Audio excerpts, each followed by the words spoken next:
Some houses are haunted. Some houses are cursed. But there are houses that don't just hold memories. They create them. They rewrite them. They trap them. Because on Njinka Street, the house does not remember the past. The house remembers people. Every step, every breath, every fear. It learns you. It studies you. And when it knows you well enough, it doesn't need you anymore. It replaces. Before we go deeper, if you love dark, mysterious stories like this, don't forget to subscribe and turn on notifications so you never miss what happens next. Hit like to support the story. It helps more people discover it. And tell me in the comments, what would you do if you found that door? Share this with someone who enjoys scary stories because trust me, this one only gets darker. Is you. Morning light spilled softly into the room. Warm, calm, peaceful. Too peaceful. Nadine opened her eyes slowly. Silence. No fear. No tension. Just stillness. Her breathing was steady, controlled, normal. She sat up, looked around. Her room, clean, undisturbed. No drawings, no cracks, no mirror, nothing. It was a dream. Her voice was soft, relieved. She stood, walked to the door, opened it, and stepped into the hallway. Everything looked perfect. The house was quiet, too quiet. Nadine walked slowly, each step echoing slightly. But something felt off. The walls were smooth, but for a second, she thought she saw something, a faint line, like a door. Then it vanished. She stopped, turned, looked again. Nothing.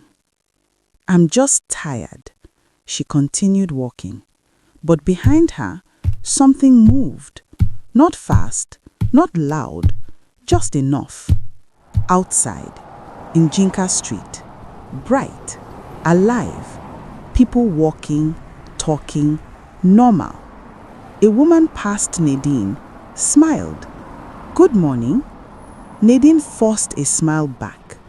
Morning. But as the woman walked past, her smile dropped, instantly, like it had never been real. And for a brief moment, her eyes looked empty. Nadine stopped in the middle of the street. Her breathing slowed. What was I doing? Her mind felt blank, not confused, empty. She turned slowly, looking at the houses. Something pulled her gaze back to her house. Number slightly faded, paint chipped, still watching. Why does it feel like I forgot something important? Her chest tightened. Then, a whisper. You did. Nadine froze. Who said that? Silence. Then, she saw it. Across the street, a little girl, standing still, watching her. Sihnwe. Same face, same stillness, same eyes. Nadine's breath caught. You. The girl didn't move, didn't blink. Then, slowly, she raised her hand and pointed behind Nadine. Nadine turned. Her house was not the same. The windows were darker, the door slightly open, the inside completely black, like it swallowed light. Her heartbeat rose. No. Behind her, the street had gone quiet. No voices, no movement, just silence. She turned back. The girl, gone. Nadine stepped forward, slowly, drawn, like something was pulling her.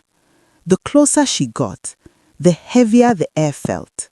She reached the door, pushed it open. Darkness, thick, waiting. She stepped inside.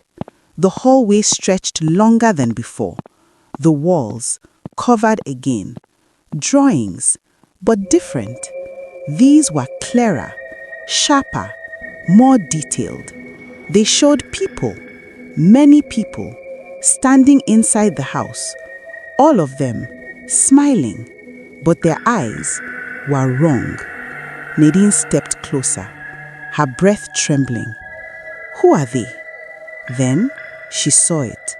One drawing, fresher than the rest, still dark, still wet. It was her, Nadine, standing in the house, smiling, eyes empty.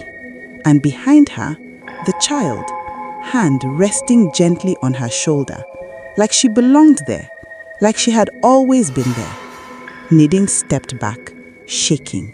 No, that's not me. Then, a voice, soft, right behind her. You're right. She froze, slowly turned. Standing there was Nadine, but not her. Perfect, still, smiling, eyes hollow. You're the memory. The words landed slowly, heavy, final. The real Nadine's breath broke. What? The other Nadine stepped closer, calm, gentle. You were never meant to leave. A pause. Then, you were only meant to be remembered. The room shifted. The walls closed in. The drawings began to move. All of them watching. All of them smiling. All of them alive. Nadine tried to run, but her body slowed, fading. Her hands becoming transparent. No, please. Her voice weakened.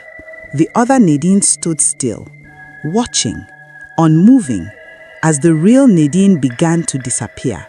Silence. The room is still. Only one Nadine remains. She turns slowly, walks toward the wall, picks up something, a piece of charcoal, and begins to draw. A new figure, a new person, outside the house, walking closer, unaware. Her lips curl into a soft smile. On Njinka Street, you don't escape the house. You become part of its story. And the story never ends.